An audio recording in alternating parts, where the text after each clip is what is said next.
Hello and welcome to the Cynic Weekly. Due to unforeseen last-minute change of circumstances, we are unable to record and release an episode of the Cynic Weekly as we would normally do on the Wednesday of a Europa League game.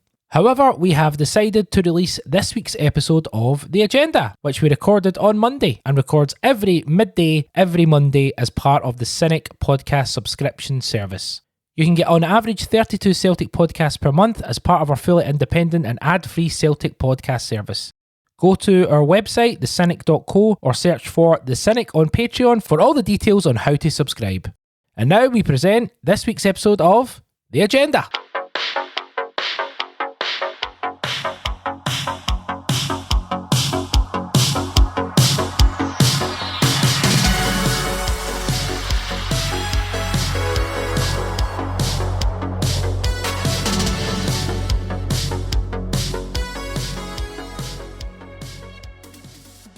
Hello and welcome to The Agenda. It's Monday the 19th of January 2026, if you can believe it.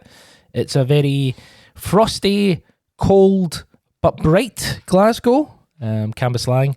I'm your host Christopher Gallagher, and we've got lots to talk about.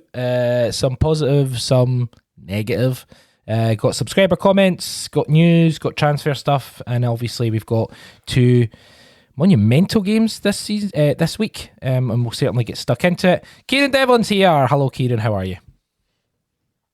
I am well. Celtic have, I don't know. They've sort of influenced it. I don't know, but I'm sure that'll be the topic for the next hour and a half. But that's what the pod's about. Very, very mixed emotions. But yeah, no, it's nice. It's nice and sunny here. I'm looking forward to the post-agenda walk because it's been fairly crap weather over the last week or so. So it'll be nice to get the stroll on. Get the stroll on, brother. I've always said that. Lorenzo Pacite, he's also here. How the hell are you? I'm really excited to hear what this apparent fucking positive news is that the two of you seem to have gleamed. Maybe Lawrence Shankland's potential injury. But apart from the double is still on. He's what? The double is still on. Oh, yeah. Yeah, I am. I think genuinely, I can't even remember what my mindset was like before the Auchinleck game. Watching that just made me so depressed, so sad. There's actually quite a good question we've got from Neil about that game, which I'll bring in a few moments. African Cup of Nations final. Jeez Louise, that was pretty crazy. Lorenzo, what did you, I only turned it on after seeing your kind of comment about it. Talk us through what happened for people that don't know. I turned it on just after the 90th minute, I think. And then it was like, oh, exciting, I might get to see extra time. And I didn't know what the kind of game had been like. And it turns out Morocco they had ball boys trying to steal the towel of the goalkeeper. Apparently they've been doing that all tournament. They've been doing every kind of underhanded trick they could. There was a disallowed Senegal goal. It was very controversial. And then they go up the other end and give Morocco a very controversial soft penalty. Senegal bring their players off the park. There's like a 15-minute delay maybe.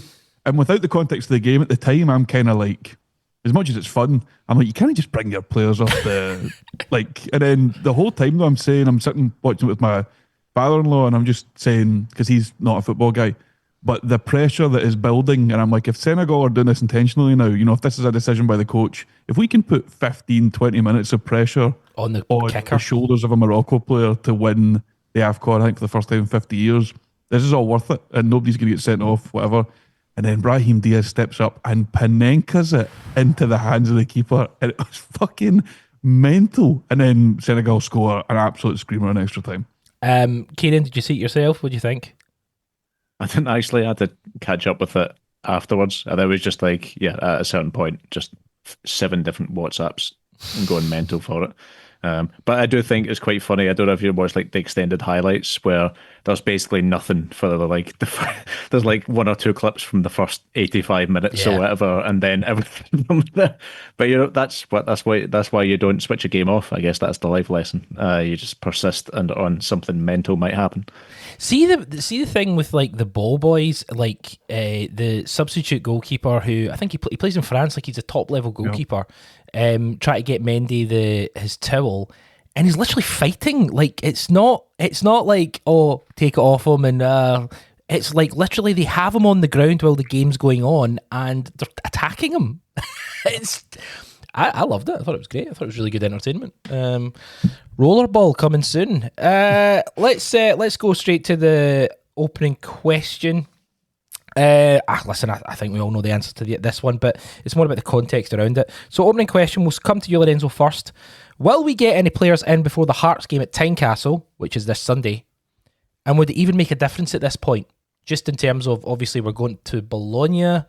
There'll probably be away, maybe fly out on Wednesday, back on the Friday, day off, probably training on the Saturday. The point is, even if you get someone in now, will it affect the game and will it happen? Thoughts?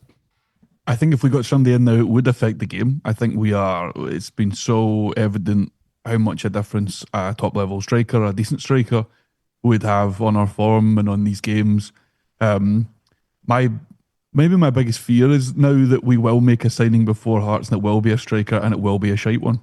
And it will be one that won't make a difference and it will be one that will flame out. And even it seems like the best case scenario might be that it's one that's injured till the end of January. So there is really no positive spin to put on it. But I do think that it would, any striker signed before the weekend, if possible, would be a benefit because we're just going nowhere with what we have right now. But I think the way the news is going, it does feel like it's almost careful what you wish for, because if you're asking for a quick fix, and I say quick, I appreciate it's absolutely not quick. It's been a year since we sold Kyogo. But if you're willing along a signing to be made this week, just for the hell of it, yep, and not on like deadline day because of more pressure or something, and being forced to pay up, you're actually maybe going to end up with a loan to buy or a no obligation to buy shiter this week, which is what scares me. Yeah, Kieran, what about yourself? Again, obviously we'll come to the Auckland game, but it's as much about the quality is important, obviously, but it is also about having options as well. Yeah, I think there's different opinions on what maybe the Auckland and the Falkirk game, to be honest, told us about the skill sets that are lacking in the squad. And I know it's a traditional thing where people are talking about this team lacks physicality or grit or whatever, but I just think we are technically atrocious. Like the technical level, the level of passing, the first touch, the close control is absolutely abysmal across that team. I'm not just talking about ball playing centre backs, I'm talking about especially the midfield, but also the wingers. Johnny Kenny's first touch. There's this is, you see us play Falkirk, you see us play Motherwell, and I'm just thinking, these are teams with a 20th of our budget, and they have technically better footballers than us in several positions. And I think that's the thing, is you're just talking about options. It's not as much as getting a goal scorer in who's banging and 25 goals this season, or a player that the club actually wants to keep. I think Christian, one of the chats, pointed out, apart from the Croatian striker who was banging them in Slovakia and Kieran Bowie, every player we've been linked with, the club wants to palm off because they think he's shite. Every single player. And it's just, that doesn't inspire confidence. I know we've said before, we've had success with maybe going for cast-offs and they've turned their career around, and we can think of 2 or 3 examples. The vast majority of them we've forgotten because they were shite. But they are, to touch on what we did discuss last week, they are the easy deals to do because you don't have to come up with this excellent fee or money that's too good to turn down, or you haven't negotiated well enough to get this player that the club wants to keep. Instead, we are just going around, who have you got? Nope, we don't actually want to take them off your hands. Maybe we'll have a loan to buy. We don't really want an obligation to buy. It's like, on one level, I can understand the risk aversion when the guy in charge is in his mid-70s on a 5-month contract. But you need to commit, otherwise the squad, like the job in the summer, might be the biggest rebuild job in modern history. Easily. Yeah. Like this, yeah. So go ahead. Let me jump in. Obviously, I've kind of broken up the rundown to news and to transfers, but this kind of straddles both. That this morning it's been suggested that Celtic are doing a loan to buy for Mo Bamba, which is the striker from League One. A loan option to buy. Lorenzo was having a chat with Will in one of the Cynic chats. Will pointed out that his XG over 90 is 0.23 and that Shin Yamada's is 0.51. And there was another question, 3 goals in League 2 last season, League 2. Here's a question, we know his agent's Dudu Dahan, right? Is there a chance, Lorenzo, and someone brought this up on the Cynic subscriber chat, is there a chance we're going to buy a guy with genuinely not having scouted him and just bringing him in because he's available and he's easy? I wonder how many times, obviously this season has been one of bringing a lot of incompetence into very much front of mind focus. I wonder how much that's happened. We already know that we have agents that we just conveniently buy their players all the time. We have the same links everywhere. It doesn't ever feel like there's a network of scouts out there that are uncovering new things, that are doing new things. It's just kind of ticking the boxes to get a Dudu Dahan guy over the line or somebody from a club we've worked with before. And we've had success with like the Man City dealings that we've now fucking blown up. All these things that we've just been shaking hands and moving players around and getting away with it. And 6 duds, 1 decent one, and the same with this idea of going for cast-offs. I think there's room at Celtic to be the club that if you're maybe like a young, exciting player who gets a move and it doesn't work out after 6 months or a year, Celtic could be that step sideways, or if you want to call it back, from certain clubs to reinvigorate yourself and play for a dominant side. And I don't think there's anything negative about that. But this signing, particularly when Will's put some more stats in the chat to me, and the comparison with Johnny Kenny's the starkest and it's easiest to make. There's nothing about a lot of these links and some of these signings that would tell you a professional scout has looked at them, that somebody actually takes the time to care about where they'll fit or whether they're any good. It is just a club that is in free fall, that has no setup in the background to find players, that is literally, and I don't think there's no like conjecture here anymore, that Celtic is phoning agents and begging for links and who have you got that can't get a game, who have you got that's desperate for a move. That's what Celtic's transfer policy is now, and we're now in the midst of a league battle where we're the kind of third horse in this race.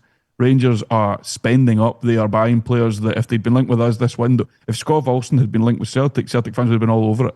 They're not operating under the cover of darkness here of players that we don't really know about, and we're actually going for a higher echelon of player. They're outspending us. They're going for the guys that we should be going for, and we don't have the means, it seems, to just identify players of any quality now. We just phone agents, and this is maybe, I think if this transfer went through, even whether he's good or not, this might be the worst example of that. Absolutely. And I want to bring back to something you were saying, Kieran. This is a question from Kevin, and I want to get your thoughts on it. Yep, this is from Kevin. Morning, Gal, Kieran and Lorenzo. With the obvious concern for the here and now, do you think people are missing that come the summer, we're in trouble with the size of the overhaul this squad needs? I think there's an argument to be made that we need a quality player in every position, in some cases too. We'll lose Casper, and he's done the wee, hopefully, finger sign. Arojo, Sarachi, Iniacho, most likely Hitati and Maeda. Jota won't have kicked the ball for 2 years, and CCV had dropped off massively before his injury. Who knows when they'll come back?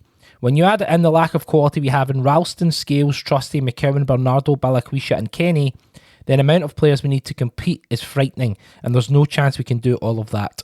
Our club is an absolute mess. Cheers. Kind of backs up your point, Kieran, that you were making earlier. Yeah, no, I think, and like it just makes because if we know Celtic, they won't start looking for a manager until May at the earliest. Who knows whether they'll start looking for a head of recruitment by then, or take the hint that maybe having former or lawyers or accountants phone agents isn't a sustainable or successful recruitment practice, and you might want to try and build an actual recruitment department. Who knows whether they'll wake up to that, never mind when, it's a matter of if. This always feels like terminal. I think, again, I'm going to copy something Christian said, so he's getting, hopefully we'll kick him down later, but this feels terminal in a way the 10 season didn't. Yeah. Because I'm not sure anymore that even bringing in a version of looking out and getting a version of an Ange Postecoglou can salvage or can course correct like it did 4 years ago. I just don't think that's possible given the level of structural damage that's happened to this club.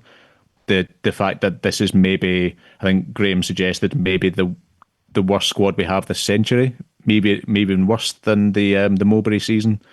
And as you say, several of our good players who have fallen off a fair bit this season, they probably will and arguably should move on, and especially Maeda and Hatate. Because I was thinking about this as well. Who would you actually be sad to see leave the club in the summer?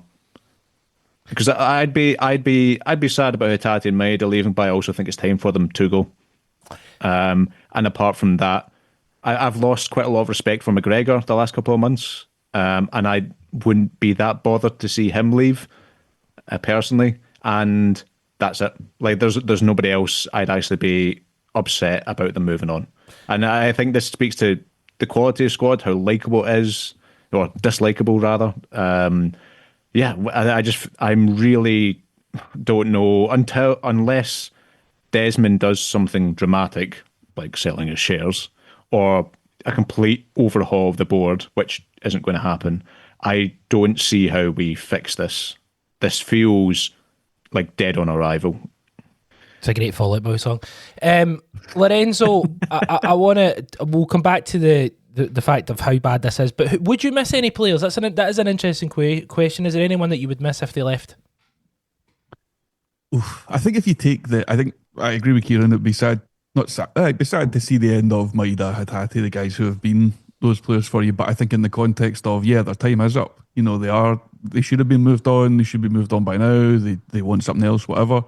So I do think it's probably impossible to disagree. I think I feel the same about CCV. There's nobody in there that feels so integral they would break everything if they went anymore. And I think even just a year ago, you could look at a spine of players and think, oh my God, if we lost one of them, what the fuck happens? And now we've either lost them or they've just fallen off a cliff. Honestly, maybe Alistair Johnson is like the only one who I'm like, well, he's still a talented player. He's a likeable player. He's a hard worker. But again, you can put into context things like he's injury prone. And is he going to become another CCV that we don't sell him when his value's high and he just gets injured every 5 minutes? Remember, we were talking at a level where we need to replace Alistair Johnson because he's not the level of player we're at. I still kind of believe that was true at the time. Now I'm like, he's a benchmark for the quality we need, and that shows you how. If you were to ask me, is there anyone that you'd miss? I'd miss Sirachi. Guy's been here for 5 minutes. And he's just showing a lot of enthusiasm, a lot of quality. That's so depressing. Some other comments. Is Sirachi our player of the season? No. Like I know, as he like player of the season, right? Okay. Yeah, as in like I know he's played 400 minutes over the course of the season, but I'd say he's probably the only player who's been consistently pretty decent over those minutes. Everyone else has had ups and very severe downs, I'd say. I mean, it's mental to even suggest that, but also, why the fuck not? Like, honestly, let's see Sirachi, right? Let's see how he has came. I'll come back to that in a second, right? Because I actually want to see that. But I've got another question. This is from Neil messaging in for the first time. Point for the agenda. For all the chat about 10 changes yesterday and certain guys not taking their chance, which is true, can anyone say, and this is a good point, can anyone say with confidence yesterday would have been any different performance or result-wise with our best 11? Lorenzo?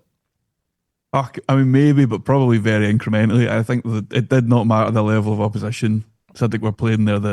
Any lineup we can put out doesn't have the quality or the chemistry, I guess, with each other to make any team look like a junior team. I think whatever happens, that game would have looked worryingly competitive. And I think, I thought, like Talbot didn't have the ball. It's not like they threatened us, but it was just watching us struggle to break down a team of guys who have work in the morning. A team of guys who they should be running all over. And I actually thought that before the game, my optimism that was tinged with pessimism was, well, if we come out here and pump Auchinleck 10-0 and it feels like a course correction, we've just fucking beat a junior team, and it's papering over cracks. Maybe Johnny Kenny gets a fucking hat trick and we don't sign a striker. And somehow we chose like the most depressing option, which was to just play terribly against them for guys. And the same, it feeds into Kieran saying there's just nobody to be excited about. I think there's always this thing, it's almost like a childish thing when you have a cup game against really weak opposition and you're kind of excited by the prospect of 11 changes. Guys you don't see, guys who deserve a chance, younger guys, whatever. There's none of that. 11 changes to that team and there's nobody you're looking at and you're like, oh, it'd be good to see him get 45 minutes. I don't care. Like, I do not care about any of these players getting minutes because that's what we get off them. And you're watching somebody like Paolo Bernardo with the millions he cost and the fact he hasn't had a chance. And every time he gets it recently, he's not taking it. He gets a full game against Auchinleck Talbot and looks mediocre. Balak Wisha, what more can you ask for as a winger who's not found form to come and play a junior team and run them ragged for 90 minutes? And he looked awful. Luke McCowan, for all his talk, cannot run a game against a junior team. It was just really, really mind-numbingly depressing to watch. Kieran, I imagine you would agree. So I'm going to give you a different question. This is from Simon. Great questions from everyone today. Good morning. I know it is a minor gripe given the many issues we have faced this season, but how poor must our youth prospects be if only one can make it to the bench for a cup tie against a junior side? Or is it that the first team squad is so bloated with mediocrity there isn't enough space for any of them? I don't see the value of bringing Rio and Shin on with 5 minutes to go yesterday when we're already 2-0 up. Don't think we learn anything from that. Would have been better giving Haney his debut. You would hope that given Maloney's previous role he might have his eye on one or two guys, but so far no sign of that. Hope you're all well and keep up the good work. It's a very good point from Simon, Kieran. No, 100%. I completely wanted to raise that. As well, just like it really pissed me off when I saw the lineup and there was only one academy player on it against a team in the 6th tier. Like, what is the point of Maloney having that job? What's the point of us having academy if we don't trust two of them to be in the matchday squad against a 6th tier opposition? And I agree with Simon. It probably is relatively small in the grand scheme of everything else going on. But it does matter, and if you do care about Celtic producing exciting young Scottish players, it just speaks to, it's another symbol of the rot in the club. I think, just like whether that is due to the lack of talent there, whether it's due to the lack of pathways, the lack of infrastructure to make sure those guys get opportunities, it's probably a mixture of both. But all of it speaks to this idea that just the club is fucked. Like, it's just in this really, really shit situation. And if Maloney, who, as we say, like that was his job, was youth pathways, only thinks one guy deserves a chance who didn't even get on in the end. Can I say? I mean, even with that back, like, see that team of players, I was still nervous yesterday, and I know we were playing a junior side, and I know it was 6 levels below and all that. But honestly, I wouldn't have played any of them. This one game, I think, is different from other perspectives because I just think this game was it was just asking for something bonkers to happen. So I agree with Simon's point. I agree with your point. I think that's more of a broader idea. I think yesterday specifically, I was actually worried with the changes we'd made. And that just shows where we are in terms of standard. But I think that I completely agree with the broader point, though. I do, because like I said, like when Nancy was here and he kept playing Kenny and all that, like any new name is going to just excite a little bit. It's going to throw a little bit of enthusiasm on there, and seeing the same tired old names, because Lorenzo, Johnny Kenny isn't a good footballer for Celtic. No, he isn't. I totally agree with you. I just think it's like, but then that's all Martin's got to play with, in the sense like him and Shin. If he didn't play him and Shin, then the guys that can't buy a goal, can't buy confidence. You're maybe just hoping that Auchinleck Talbot's the game where they get 2, 3. I know. And, if you start a young boy ahead of them, then it's like, well, they're really cooked, that they are aware themselves that they are just dead men walking, which they probably should be by now. But you never know how Martin O'Neill puts his arm around players, that Johnny Kenny might still feel like he's, fighting for that jersey. And if somebody signs, he's still fighting them for that jersey. But it was, I agree with you actually in the kind of fear of yesterday, that it was a game that it just wasn't worth bringing any more risk into it, because you're staring down the barrel of Celtic's worst ever result. Yeah. And it just feels like everything that's happened this season, of course we would have achieved Celtic's worst ever result yesterday. Aye, that was my fear. But again, I think the overall point is a good one. Another comment. This is from Patrick Forsyth. Hi Gal, a question for the agenda. I've now reached Kieran Devlin levels of negativity after our last two performances. Assuming we don't show any ambition in the window, it's unlikely we will win the league, but not impossible. If we do limp across the line ahead of mediocre Hearts and Rangers teams, Desmond and the board will claim vindication and double down on the current death spiral strategy. That would feel almost as awful as losing the league, and probably be worse for us long term. So my question is, oh god, would we be better off not winning the league? Happy fucking Monday, Paddy F. Hate you, Paddy, for this question. You bastard. No, it's a good question. Come to Kieran first. You did get a name check from Paddy. So, is it better if we don't win the league? Welcome to the club, Paddy. I personally, I'm at the stage of just like fucking burn it all to the ground. Like, I just like, you see every news story that exposes, even just like, I think there was like on the same day we had the thing about Inamura, a 23-year-old who didn't speak much English, being sidelined to train with a couple of players, arriving in a new country.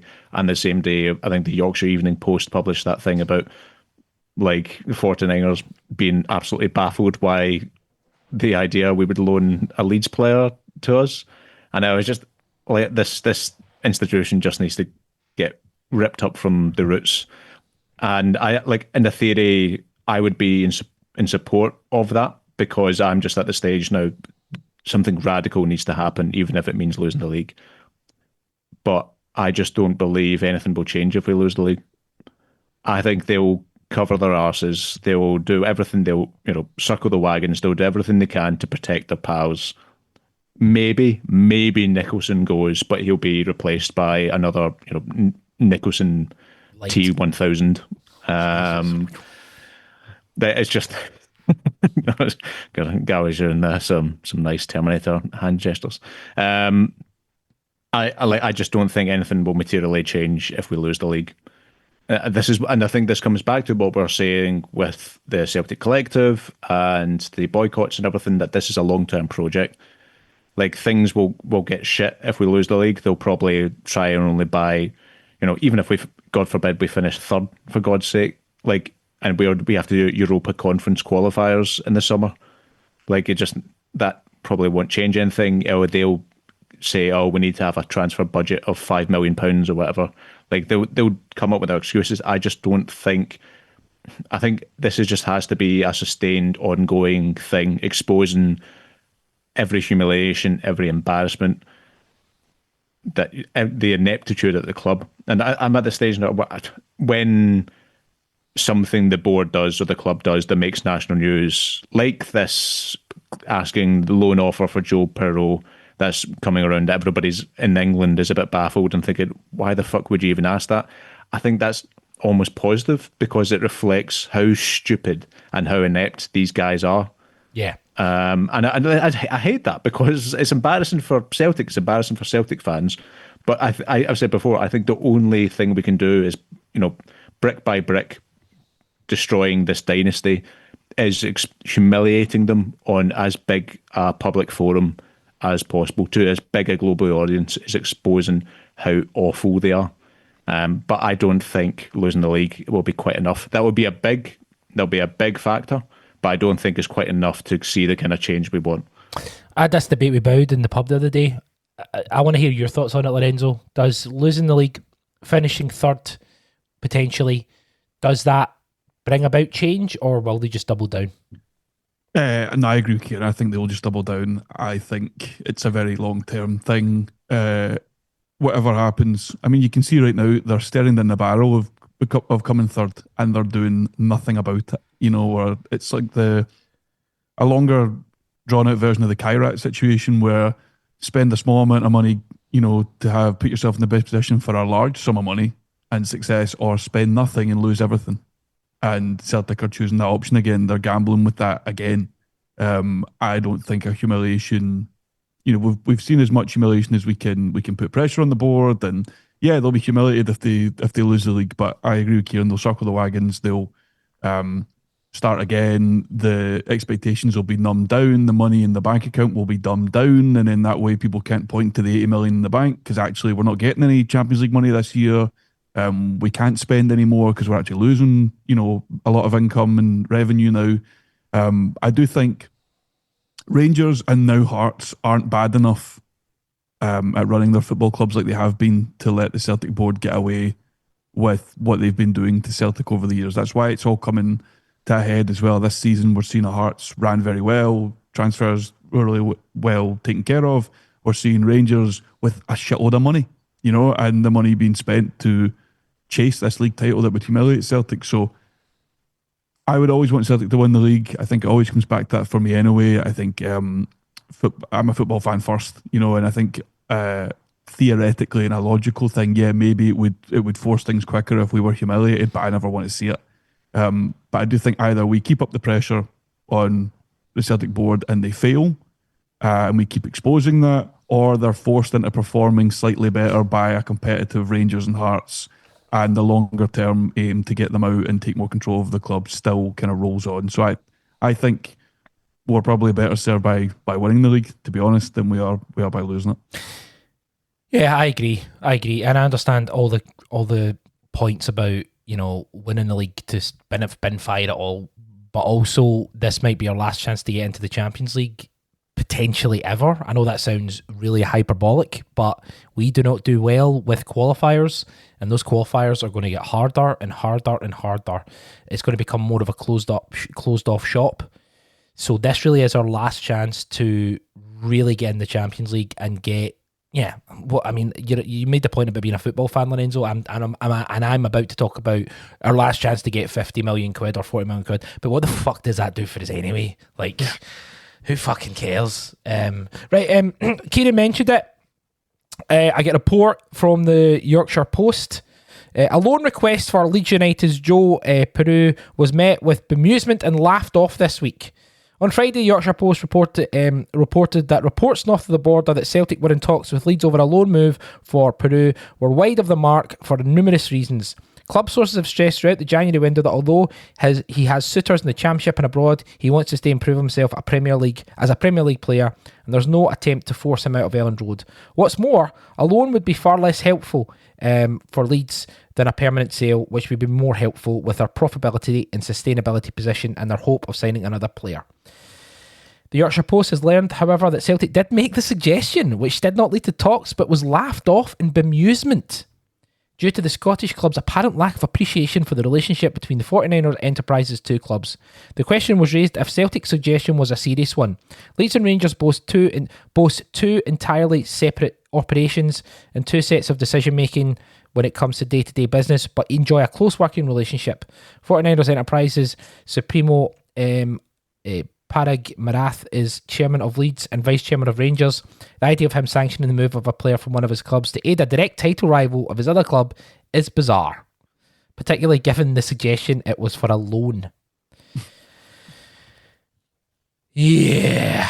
This might sound outlandish, but is it, like I was chatting about it, is it genuinely possible they don't know about the Rangers 49ers thing? And is it genuinely possible they don't know Tony Bloom has stakes in Hearts and Brighton when we're approaching about Evan Ferguson? Oh, come on. I don't believe that. I don't believe that they... Right, okay, here's what I would say, right? Here's what I would say. I would say that they know that the 49ers have bought Rangers, but maybe they just don't know that they have own Leeds as well. That's the thing I think, yeah. I think it might be as simple as that. And they've just... they've maybe looked down a list of players that are basically being, because I'm sure there is like a transfer list where it's players who are available that are kind of put out, and they'll have seen that and they won't have thought twice about it. It's not great. Look, it's not ideal. It really isn't. No, but it's business, Gal. And these are fellow businessmen who should surely recognise good business when they see it, like giving us a £15 million asset for free for 6 months to beat the other team they own. There's a really good Kids in the Hall reference I could make, but no one will get it except Paul Carlin, so I won't make it. Here's some comments from Martin O'Neill. He was at the Motherwell game. The reports were that he's looking at Maswahise, who's the striker. I wrote it out. Maswahise. That's his name, right? Yeah, I think so. Yeah. Maswahise, he was at the African Cup of Nations. He's looked good. I mean, he's looked like a good player. He's 23 years old. So this was Martin O'Neill. He was chatting some quotes from him. Keeping his cards close to his chest, O'Neill was prepared if anyone in particular caught the eye. So he went to the Motherwell game at the weekend. I enjoyed the game. You lads, honestly, you're testing me to the utmost. I was asked a question about the quality of players in the league. Absolutely, I think there are players here. No doubt about it, there are players here capable of playing at a higher level, but that's only my opinion. Asked if it was a big week off the park, he said, yes it is. That's exactly right. I said to you that I would tell you at the next press conference after this one. We are very, very hopeful. It just keeps saying that over and over again. Like, we're very hopeful, we're very close. We're very hopeful, we're very close. Maswahise, Kieran, is he someone you'd like to see for Celtic? Or is it a case of standards are so low that you'll literally take anyone? Yeah.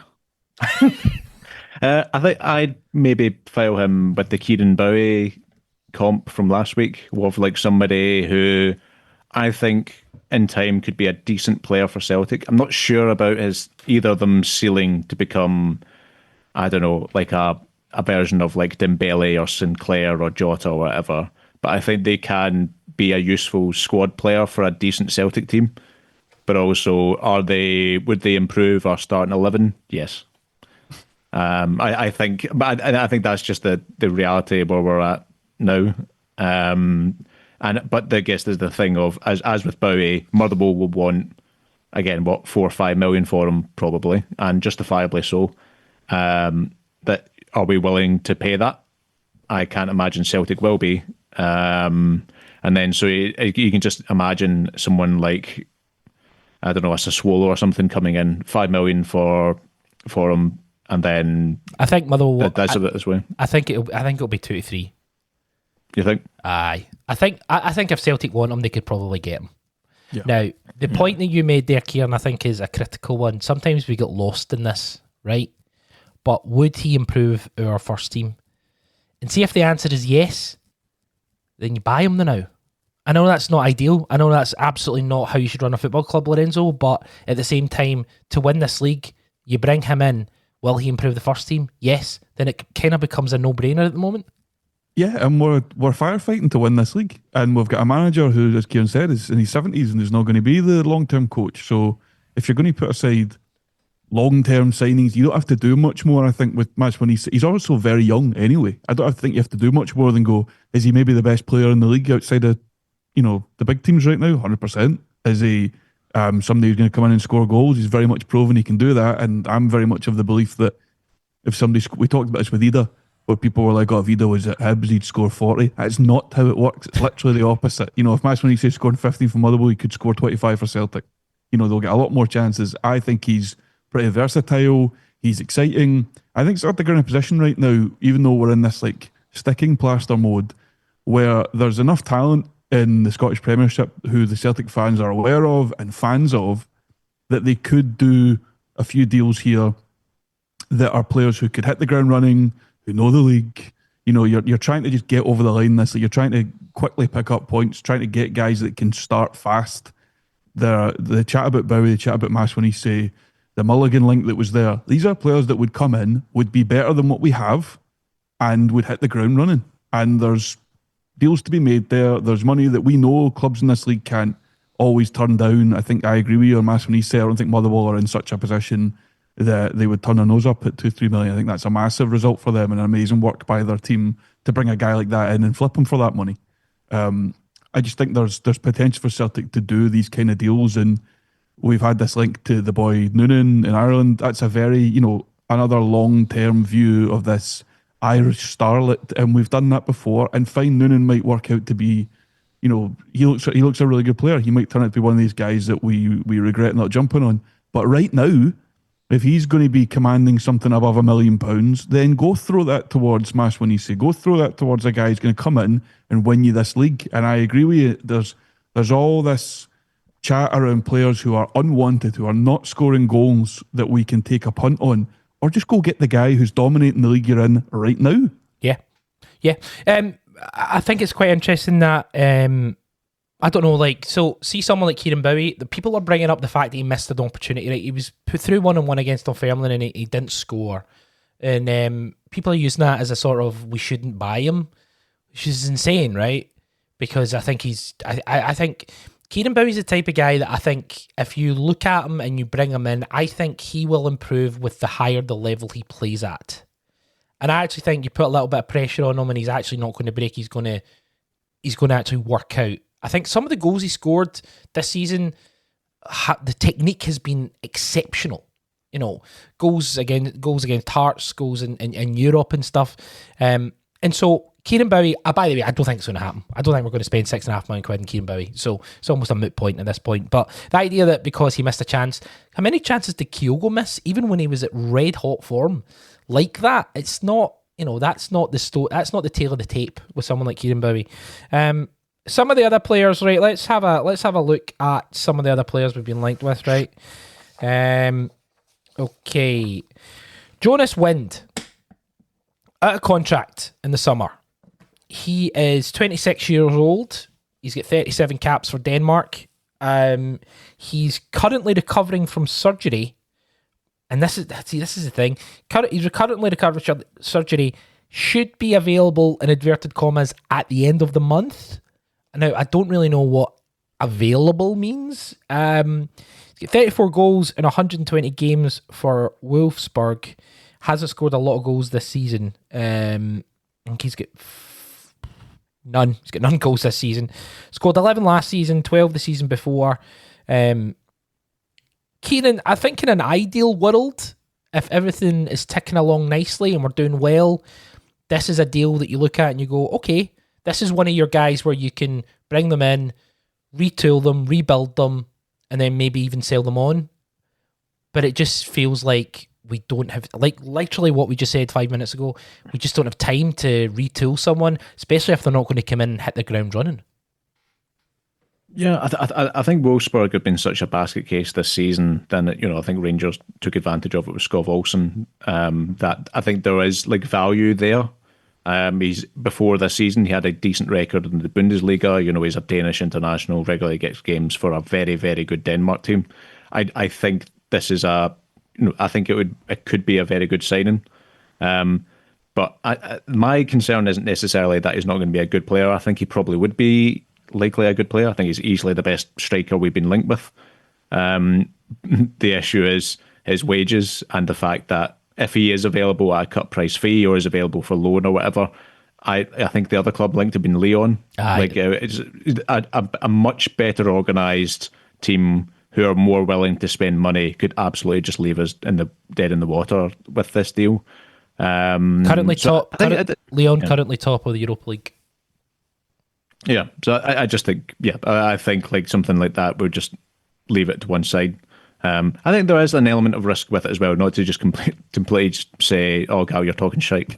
Your point about, I think there is, as you say, there's the injury thing. I think he has quite a spotty injury record, and boy, do we love signing players with spotty injury records.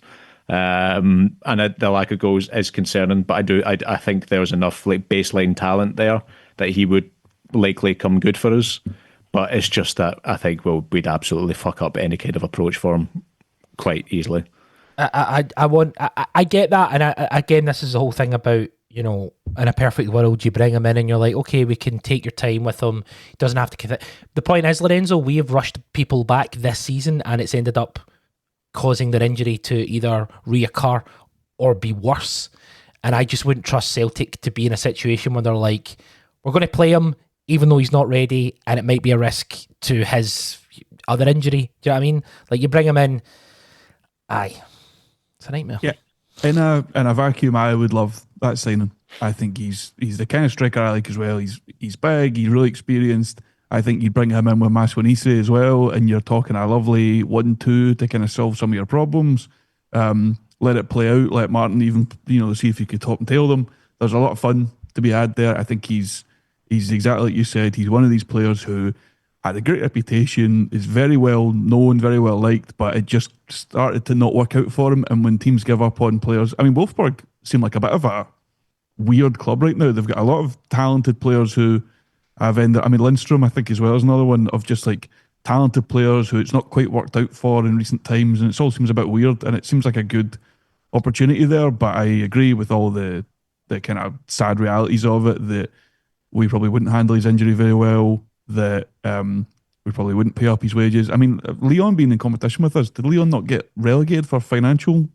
They did. Like, obviously didn't end up going down, but I don't know what their finances are like, but I would imagine you're talking right up the top end of Celtic's wage structure to get Jonas Wind. Yeah, absolutely. And I think, well, here's the thing. Here's the other thing. Is it a concern, the fact that Celtic can only do, well, here's a question. Can Celtic only do one deal at a time, and how do you think that affects both players coming in and out of the club? If we have already, we've got a bloated squad. We need players in, but we have a bloated squad, Lorenzo. And the fact that we can literally only, it feels like we can only do one deal at a time. How's that going to affect outgoings as much as it's going to affect incomings? I think that says a lot about how we've heard nothing about outgoings really this window. I know Martin's kind of made a point about Yang, and we talked about that on the agenda. Yang's kind of unsellable at this point. Yeah. But the Maeda stuff just went into the wind. We were already kind of anticipating maybe Maeda will go early, and that's the only thing that will make us get a striker over the line, that there'll be funds there and stuff. And I agree. It actually seems like incompetence that, if you want Maeda, if Maeda wants to go, you want Maeda out, blah, blah, blah, then be proactive about it. Create a situation where you know what you're dealing with, you know what money's there, you know who you need to replace. And it does feel like we could still be stung towards the end of this window. Yes. With teams sniffing around, and we get to 2 days, we get to the day before Hearts, so we get to right to the end of the window, and your Brentford or Wolfsburg, whatever, come in and go, actually, we will give you, a wee bit of money from Maeda, and the club jump all over it. And we've no replaced them, and we've no spent up, and we've actually sold our only attacking threat and replaced them with Mo Bamba, who scored 3 goals in 2 years. That's a very, very real thing that could happen to Celtic, and it must be something to do with the bandwidth at the club and how poor the guys in charge are at doing this, that they can't be proactive about outgoings as much as incomings. And we always get linked with players, and it's like we're going down the list. We've made the shite phone call, it's not worked out right, next one, and it's just a kind of horrible cycle like that. It does feel like there's not a lot of moving parts within the Celtic transfer structure. It's a phone call to an agent every day, and one conversation takes up the whole morning, then we break for lunch, and then maybe we have another one. Kieran, Fofana's been recalled by Chelsea.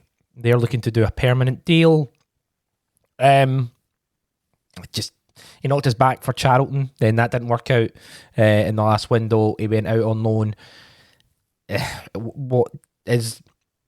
Would you think anything will happen with that? Is basically my question. I don't know. I imagine we'll try and buy him for 2 million or something. But it looks like he's just fallen, moving to Chelsea at that time just completely destroyed his career. Yeah. And then imagine his agent is just scrambling around for anyone interested, which is probably why he gave us a phone call. And knowing us, we probably will buy him and he'll be shite, because that's how we work. Yeah, absolutely. We've also we've been linked with a couple. Okay, here's the point. So Stephen Welsh has been recalled. He played yesterday, which means we can't sell him to another club outside of Motherwell, or we can't put him back on loan to anyone outside of Motherwell. We have been linked with 2 centre halves. The first one, Jamie Lawrence. There's a report here. Jamie is one of the most discussed defenders on the transfer market. At his current situation at Tyrrell enters a decisive phase. The 23-year-old centre-back who plays in Austria has attracted serious interest from several clubs in England. In recent weeks, a number of championship clubs have explored his situation and asked for detailed information. Scottish giant Celtic have also added him to their list of players to monitor closely. He's only got 5 months left in his contract, which will expire in June. He looks like quite a good player. But Lorenzo, it may be too good. And I don't mean that like that we can't get him, but too good that maybe we can't get him. Don't know. I mean, again, 6'7". I'm interested. These kind of things excite me for a centre back because we get bullied so much. He does have a decent track record. It seems like one of these guys that I think when guys do that kind of youth thing at Bayern and move on and get a lot of game time, they generally seem to do well. You know, it seems like a good line to follow. But nothing feels real because again, the only quotes we get picked up, and obviously the media machine here for transfers. If you can put a Celtic transfer rumour together with one word, you're talking thousands of clicks in an hour. So whenever you hear monitoring and attracting interest and things like that, it's tough to take it seriously. But it would be nice to see a proper centre half come in. You know, a guy and we've talked about it with Welsh. If Welsh is to go back, and I would like that for him. I don't want him at Celtic, no harm to him. And I think he's doing so well there. I'd like it to happen for him. And Celtic are in dire need of a centre back, whether he stays, goes, whatever. So it's something that we've been so obsessed with this striker search that it would almost feel like a bonus at this point to actually plug a proper gap we need to plug and get a quality centre half in. The other centre half we've been linked with is Aurel Amenda. He is Swiss international. He's currently at Eintracht Frankfurt, signed for £7.5 million. I'm fairly certain that Frankfurt have just sacked their manager, so I think that probably adds complications to it. But again, it just feels like too good a target, Kieran, for Celtic, that I just don't see it happening. These, in an ideal world, if Celtic will run these types of players, we'd be bringing 3 or 4 of them every window, or at least every summer window. You know, that's how PSV operate, these types of players. It's how Benfica, Sporting, all the clubs that we always look at and try to emulate or thinking we should be at their level. They're buying these types of players, whether like one of the best young signings in a smaller league or sort of the interesting, still young cast-offs at a club like Frankfurt, who they've made the move, but it's not quite panned out, but there's still a lot of talent there. Those aren't the types of cast-offs we look at by and large. And so I think you're right, Gal. Like, Celtic should absolutely be a good spot for these guys. But that would be like a decent level, good pedigree that would improve the squad, and that, you know, we'd spend 7 to 10 million on those and be content with that. But we are just run by these incompetent dinosaurs who just think the market is still what it was in 2001. And so that it's just not going to pan out, which is a shame because I like the profile of both of them. I think they both look quite accomplished, modern centre-backs. They're exactly the right profile where they've got a good combination of experience and youth in their sides that we could, the platonic ideal will bring them in for 8 million, sell for 25 million, etc. But we're just so far away from being at that stage with recruitment at the moment. It just feels like what on paper should be what Celtic do every window, instead at this stage feels like a pipe dream. Well, let me ask you this, right? I want to get both your thoughts, and we'll start with Lorenzo. Obviously, as I say, Jamie Lawrence and Amenda. Let's say we brought one of them in. We brought a really good, ready-to-go first-team centre-half. Who drops out, Lorenzo? Scales. No, I mean, answer it right. Who drops out? Who Jake and this, you named it there, right? I think we'd all think that Scales would drop out, but in actual fact, I think it probably would be his centre-back partner. I don't know. I'm trying to think of like if anything I can draw on for when he's had the opportunity to drop them both. I feel like Trusty's been a bit more of a constant, even under O'Neill. But the obvious answer is not the one that usually happens at Celtic. And I think what would actually worry me more, genuinely now we're talking out loud, is that Amanda or Lawrence come in and they don't play for 5-6 games. Yeah. It's Trusty and Scales all the way, like Thelma and Louise. Holding each other's hands. It's a Celtic captain, Liam Scales, to you both. Sorry. But I didn't know that Thelma and Louise was directed by Tony Scott until recently. Ridley Scott. Ridley Scott. Is it Ridley Scott? It is Ridley Scott. Of course it is. It's called Ridley Scott, Tony Scott.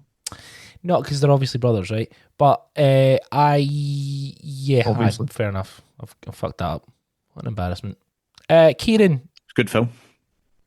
Is it? Kieran. Sorry. Edit this out, fuck's sake. Jesus Christ. Any film about women, Gal is immediately... Well, I like aliens, so, and Alien. No. Women aren't aliens, Gal. They're people to me. Kieran, with the Stephen Welsh situation, obviously, if we don't bring in a centre half, do you think that they will just keep Welsh there? Yes, I think that was very. They've sort of just reported that that's why it is, isn't it? Like McCown's reporting that's why it is. So yeah, 100%. We'll have brought Welsh to play on the bench. Well, Scales and Trusty play every game until the end of the season. And again, what does that do for Murray? If Murray's the guy that every manager has a nice comment to make about him, but none of them play him, and then if he's dropping from the bench to not being in the squad, the idea of Celtic working alone for him as a priority doesn't seem realistic. So then you've got another guy who, whether you think Murray's going to make it at Celtic or not, I'm in the camp now that I don't think he will make it at Celtic. But if you want to sell him in the summer, you have to showcase him. And again, we'll get to the summer and he won't have played any more minutes. And the next manager will come in and say, oh, he's really good. And I'm sure we'll play him. And they won't. This is obviously there was comments about Yang and how Martin O'Neill's not going to let him leave. We'll see. But the other one that we've been linked with a lot of players, obviously, and most of them are just monitoring and, as part of a shortlist and all that stuff. But Raksaki, 23-year-old winger, on loan in Turkey in the Super League from Crystal Palace. Celtic are keen on bringing him in until the end of the season, having tracked him since last summer, and maintain dialogue with Palace throughout that. This is from Seltzer here, by the way. He was in Turkey, but so Celtic face competition, Swansea and Stoke, all those types of clubs. Palace are open to allow the attacker to leave, but would strongly prefer any loan deal to include an obligation to buy at the end of the season. That stance has already complicated matters elsewhere, with the Swansea previously rejecting such terms. Celtic, by contrast, are only prepared to proceed with an option to buy rather than an obligation, a structure that would reduce their financial risk. He's been out on loan 3 times. He's never played for Crystal Palace, Charlton Athletic, for 15 goals in 49 games for them in 22-23, but it was League One.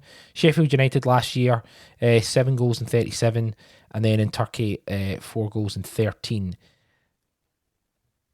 I mean, he's got quite a good profile. I can see why Celtic would be, again, caveat everything by saying a young guy who's not made it at his, the club he's registered with, but he's done pretty well on loan. He is 23 years old.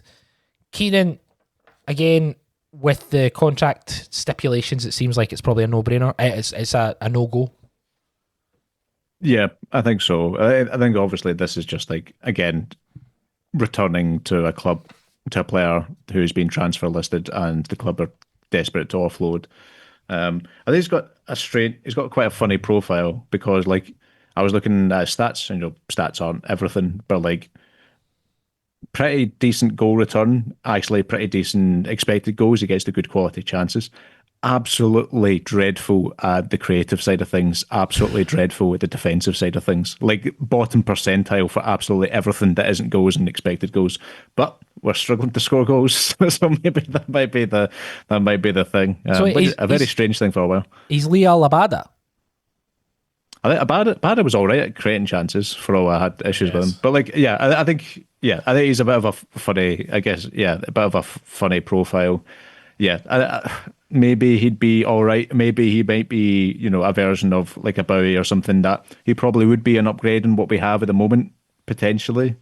But it's like, I don't know. I feel even that's a bit tenuous looking at clearly the kind of career trajectory is on. But yeah, I don't know. I can't be arsed with this signing. It doesn't excite me in the way that maybe something like a Bowie or Jonas Wind would. Yeah.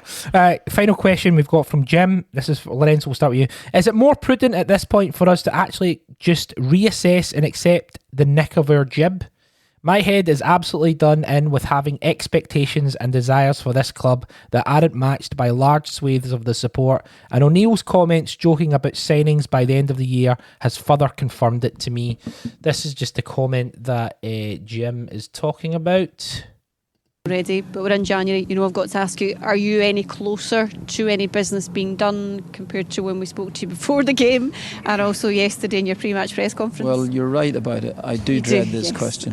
And we are making some progress, and hopefully we will get the players in before the end of the season.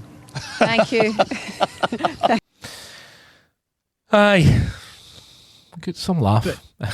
Can I just what happens if like Desmond and O'Neill have a falling out? Because like O'Neill he was brought in as like nostalgia bait. Every Celtic fan loves him. They worship the ground he's walked on.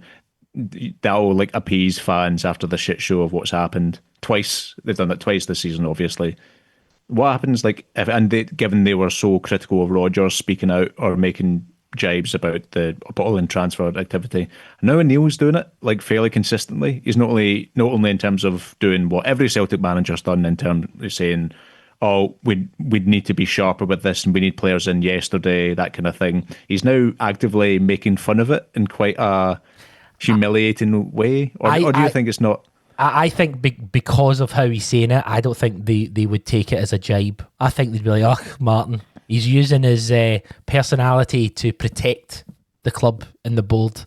That's what I would see more as than, because his comment got laughed off. Yeah, and I think, listen, Martin O'Neill's a very canny operator, and he knows exactly how to manipulate the media. On Kieran's point, Lorenzo, do you think there would be any pushback if we get to the window closing and we have brought in one or two players of maybe not the quality required? Do you think there would be any pushback from Martin O'Neill? I think it would be the best possible thing that could happen for the movement and the anti-board sentiment. But I agree with you in the sense I think this is another reason why they back Martin O'Neill to come in and be the placeholder in the first place, because he protects them. And I love Martin O'Neill. It's tough to say a bad word about Martin O'Neill, but he's not the martyr who's gonna, lay himself out for the fans, and while he's in that position of power, call out the board. He's not. He'll maybe when this is over and he's back doing radio stuff, maybe he'll feel more comfortable talking about some of the things at Celtic and how it could be better or whatever. But he's not going to go in with that sledgehammer.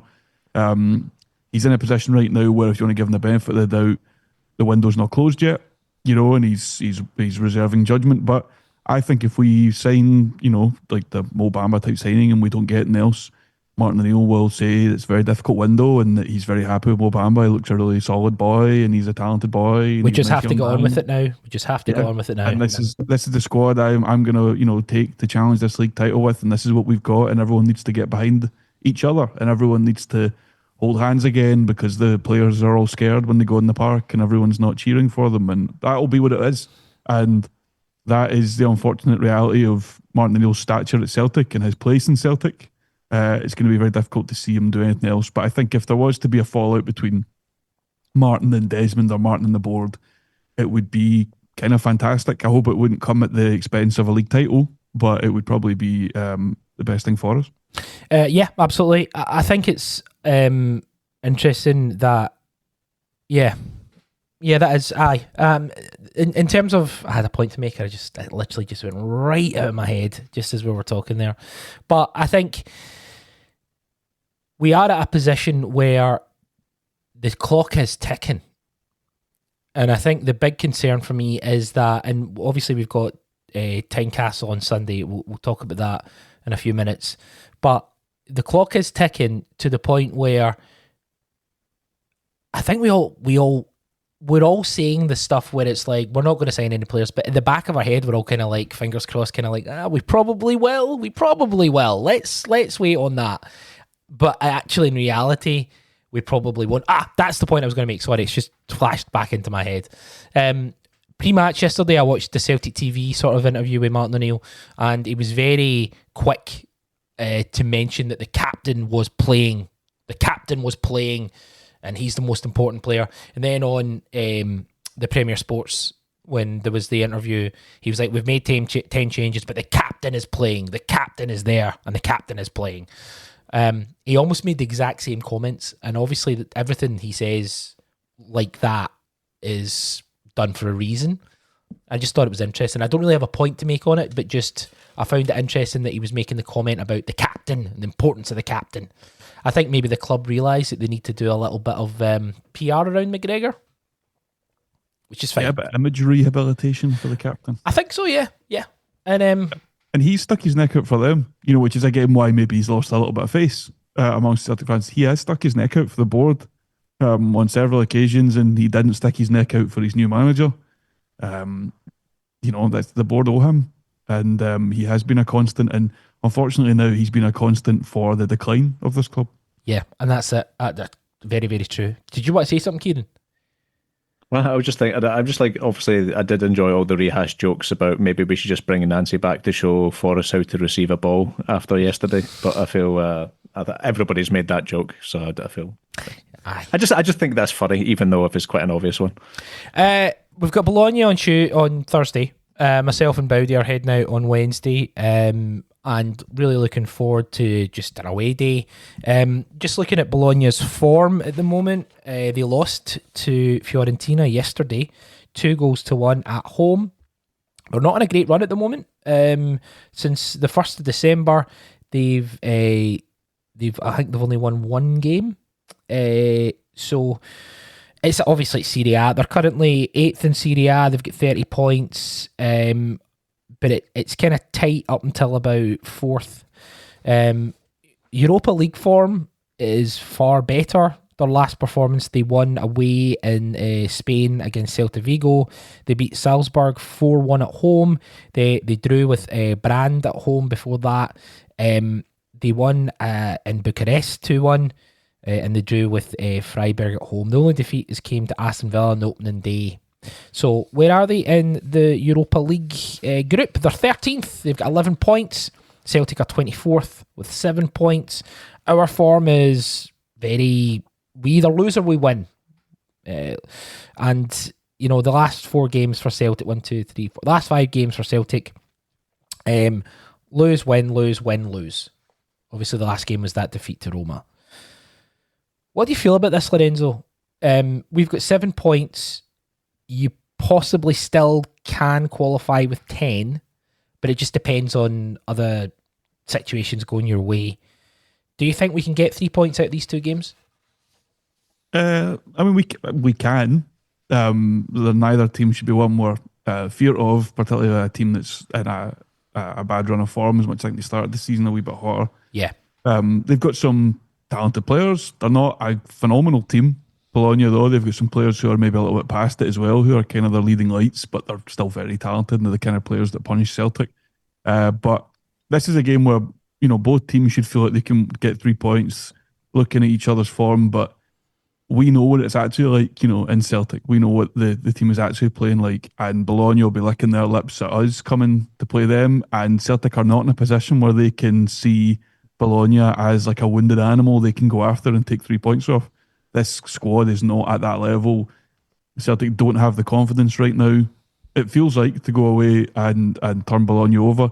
If we come away with a point, again, in a vacuum, looking at the squads, looking at the form, Celtic should be going into this game looking for a point. But if we come away with a point or 3, I think it'd have to be another occasion where you kind of hold your hands up to Martin O'Neill's nous and management and ability to get the players up for a game like this, because there should be no expectation that we can go anywhere, let alone a team from Serie A in a foreign country and turn them over. So I think if we do come away with something on Thursday, it's all glory to Martin O'Neill. Italy being a foreign country, yes, Lorenzo, of course, as you've said there. Well, not to me, Gal. So it was to make it easier for you. Oh, that's very good, yeah. Kieran, yourself, what's your feeling? Just a couple of points. Riccardo Orsolini, their winger, he's really good, 7 goals. Santiago Castro up front, he's got 6.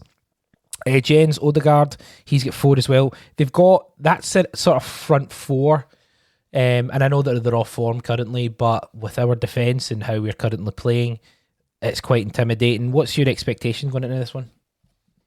Well, I think it's just to quickly pick up on Lorenzo's foreign comments. I know he was just saying off the air that he welcomed Trump's tariffs and hoped they would be expanded across of Europe. I think I agree with Lorenzo. I think it's the kind of thing where I've said about there are so many times where Celtic are in crisis, for Feyenoord away, for example, and everybody will go in thinking it's going to be a disaster, and then somehow we pull a result out of nowhere. So I do think there are times in Europe where the team, particularly when we're having a poorer season, that they can almost inexplicably step up. So that could happen again.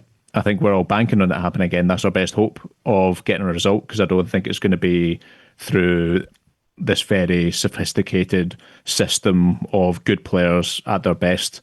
I think it will be through grit. It will probably be through luck. It will require players who have underperformed for the vast majority of the season to step up and deliver one of their best performances of the season. I think we will, even with Bologna in bad form, we will have to be our absolute best to get a result from this.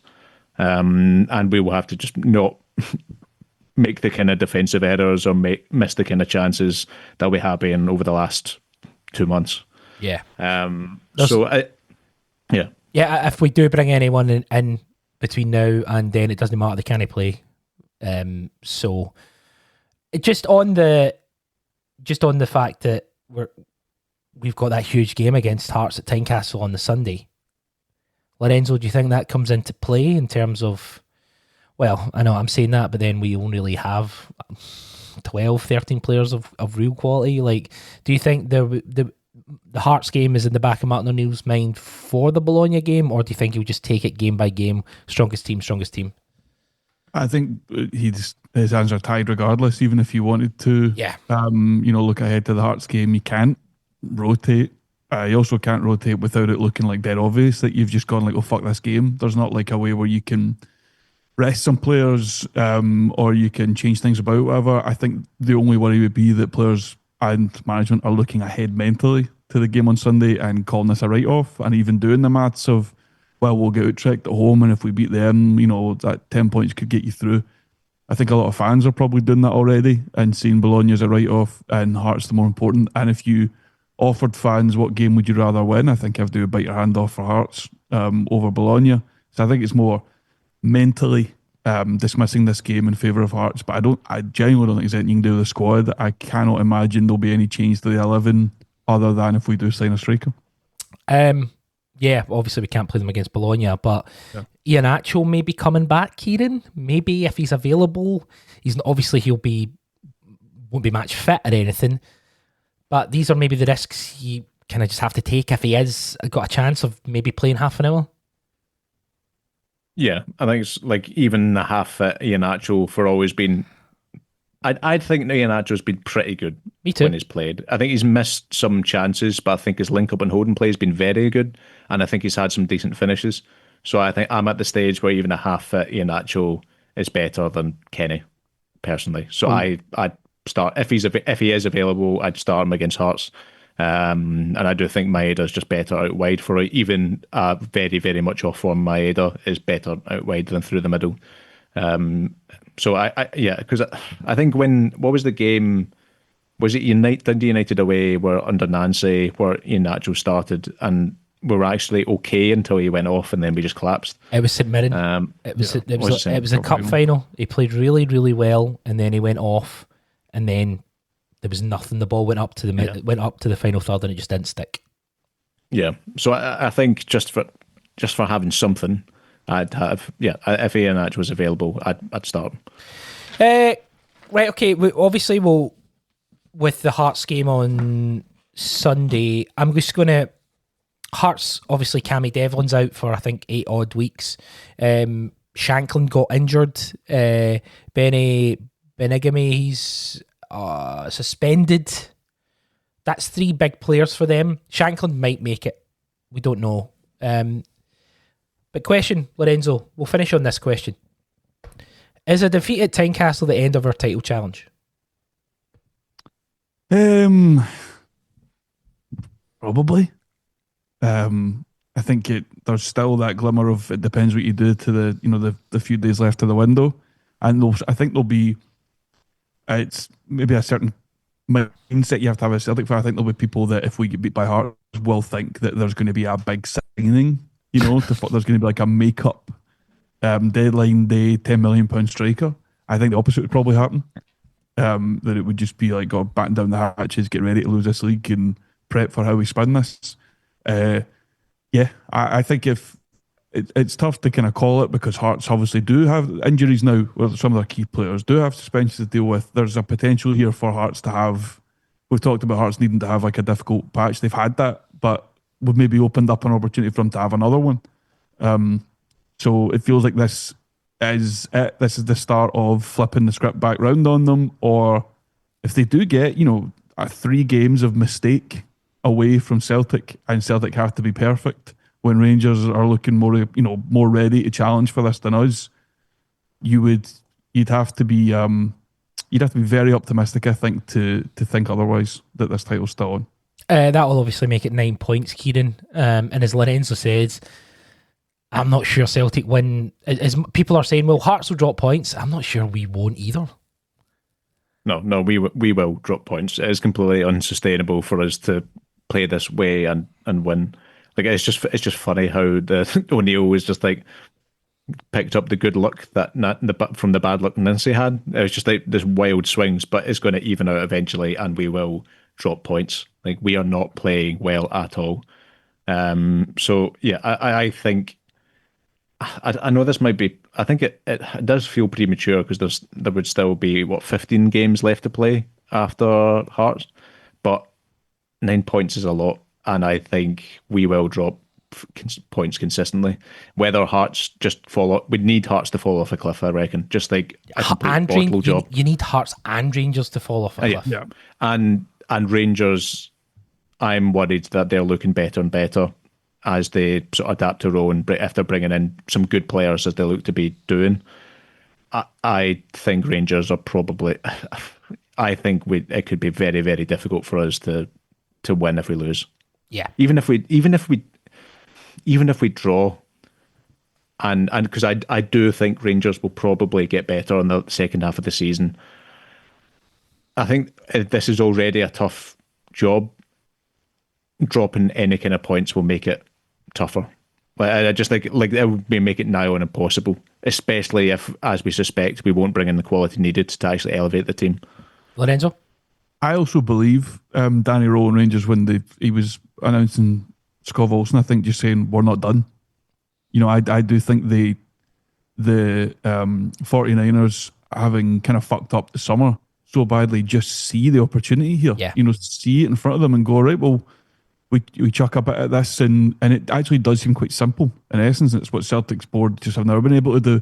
And I think if we don't sign him, I think Rangers will go out and get Maswanisi. I think that will make sense to them. Oh, we can just chuck, $2 million out of the guy who's the best player in the league and, ride on to the title. I think they have that about them right now, and that's to do with the people that are running them now. That we've gone through a decade of very serious incompetence at the other side of the city, which has let us away with a lot. And I think this last week, if you particularly don't pick up 3 points against Hearts, Rangers are really going to strengthen. Your Rangers are going to come into February, March with a much better side, and as you say, Kieran, way more comfortable under Danny Rowe. Yeah, that's the real fear. But at this point, we're sitting here. We've got Bologna on Thursday, and we've got Hearts on Sunday. The agenda is a little bit different this week, just due to me not being here. Monday, listen to the agenda. Of course you are. Currently, tomorrow we'll have the debrief. Myself and Will will look back at the Auchinleck Talbot game, but we'll also pick up some news and any sort of player profile stuff. Wednesday will be the Cynic Weekly. So that will be on Wednesday because of the game on Thursday. Wednesday will also be the Celtic Women's Football Show as well. Another good win for the women's team, but that will be discussed on Wednesday. Thursday we'll have the reaction to the Bologna game. And then there won't be a weekend update on Friday, but what we'll do is we'll do the preview on Saturday for the Hearts game. So that'll be on Saturday and we'll just look over it, maybe go over the press conference audio and stuff like that and see where we're sitting. And then on Sunday, we'll have the reaction to the Hearts game itself. It's a huge week for Celtic, but we've been saying that all season. Let's hope we get some positive results. Lorenzo, a bloody joy. We'll speak to you soon. I am excited for a league season-defining week coming up for Celtic. And I'm saying it with a positive tone because that's how it's going to play out. Beautiful. We all believe you, by the way. Yes. Kieran Devlin, a joy as always. Pleasure's all mine, Gal. And see you next Monday, where we'll have Hearts 0, Celtic 4. Oh, we're in. Shut up. We're in. I love it. Lorenzo's positivity is just spun on a dime. From Lorenzo Pacite, from Kieran Devlin, from myself, Chris Gallagher, this has been the agenda. What's coming up this week? We'll speak to you down the road.